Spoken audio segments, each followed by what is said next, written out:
Start in the name of Allah, who is merciful and most beneficent. Assalamu alaikum, dear students. Hopefully, you all will be fine.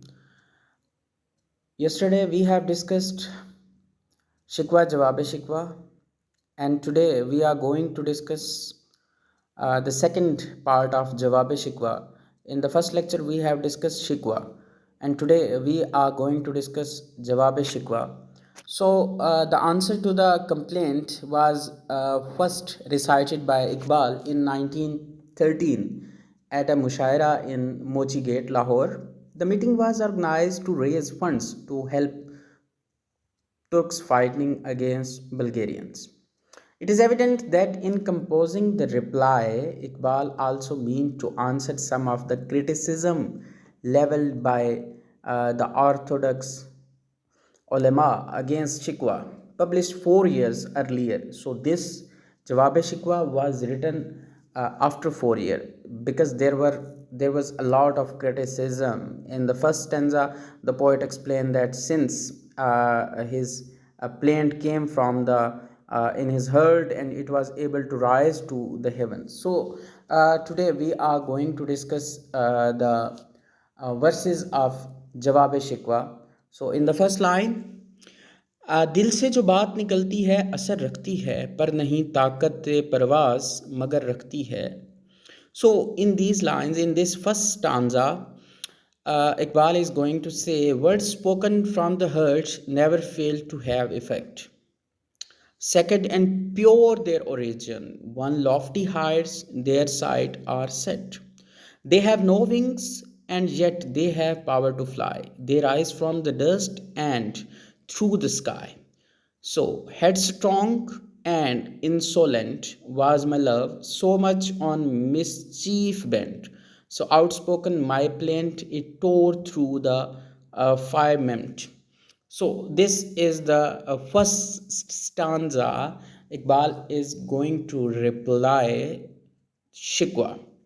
So here he is discussing that in the first stanza the poet explained that since his plaint came from the in his heart, it was able to rise to the heavens.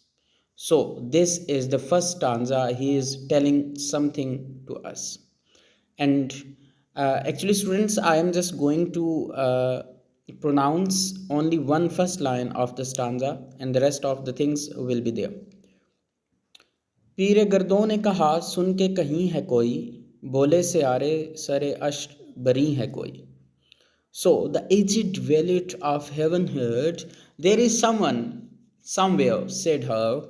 The planet spoke, here on these ancient heights. Someone must be. Not here, said the moon. It must be someone from the earth below. Spoke the Milky Way. It must be someone hidden. Here we do not know. Only the gatekeeper of Eden did some of plaint recognize and understood that I was the man thrown out of paradise. Yes, very beautiful lines.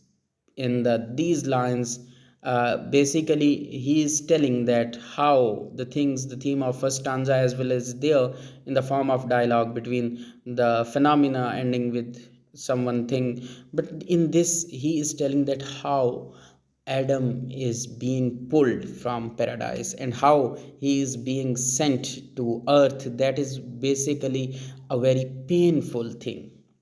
And in the next one, he is saying, थी फरिश्तों को भी हैरत के ये आवाज़ है क्या, अर्श वालों पे भी खिलता नहीं ये राज है क्या.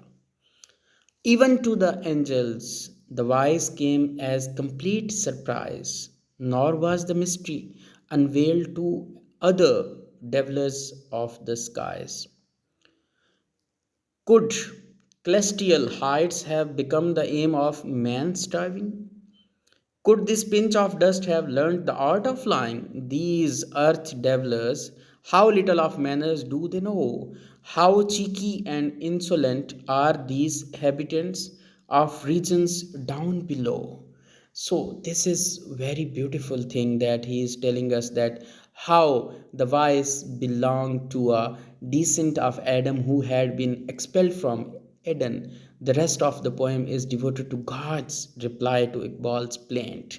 So Allah's reply points to out the degradation that he has taken place amongst the Muslim, who are now divided into different nations, tribes and castes. So in the next one, इस कदर शोख के अल्लाह से भी बरहम है, था जो मसजूद मलाइक ये वही आदम है, आलम कैफ है दनाए रमूज कम है, हाँ मगर अज्ज के असरार से ना महरम है. He even rails against Allah. He has become so proud. Is the same Adam before whom the angels bowed? This is some sort of question. He is asking that this is the Adam before whom the angels bowed. He knows about things, their quantity, their quality. Yes, these he knows, but nothing of the secret of humanity, their powers of speech, men always proudly flaunt. But of the way of speaking, they are quite ignorant. Very beautiful one that he is telling that ये वही आदम है जिसको फरिश्तों ने सजदा किया. क्या ये वही आदम है जिसको तमाम चीज़ों का बारे में सिखाया गया? क्या ये वही आदम नहीं है जिसको फरिश्तों ने सजदा किया? और क्या ये वही आदम नहीं है जहाँ पे एक ने इनकार किया? और क्या ये वही आदम नहीं है जिसको हमने चीज़ों के बारे में सिखाया? क्या ये वही आदम नहीं है जिसको हमने मिकदार के बारे में बताया, जिसको हमने क्वालिटी के बारे में बताया, चीज़ों के बारे में बताया, क्वांटिटी के बारे में बताया? Basically in this stanza he is asking about the things. In the next one, I आवाज़ गम अंगेज़ है अफसाना तेरा, अश्के बेताब से लबरेज है पैमाना तेरा. Spoke the wise, your tale is indeed full of sorrow. Your tears tremble at the brim and are ready to flow. You cry to lament the sky has rung. What cunning your impassioned heart has learnt your tongue? So eloquently did you words your plaint. You made it sound like praise. To talk on equal terms with us, man to celestial heights did raise. So he's telling that how prophet and abandoned the traditions of their ancestors by reverting to idolatry and the worship of tombs. Instead of sticking the Muslim way of life, they have been infected Western values and the way of Brahmins. The rich are drunk with power. It is only the power who gather at the mosque to pray and suffer pangs of hunger during the holy month of Ramadan. So in the last stanza of this lecture, हम तो mile buckram हैं कोई साइल ही नहीं, राह दिखलाएं कैसे, रहबर व मंजिल ही नहीं. तरबियत आम तो है जोहर काबिल ही नहीं, जिससे तामीर हो आदम की ये वो गुल ही नहीं. Limitless is our bounty, but none for it will pray. There is no one on the seeker's path to whom do we paint the way.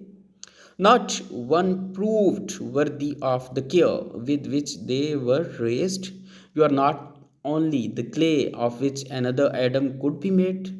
If there were one deserving, would raise him to regal splendor. To those who seek, we would unveil a new world of wonder. So dear students, with this we have come to an end. Inshallah, in the next lecture we'll discuss the further verses of Jawab Shikwa. So dear students, have you gotten the things?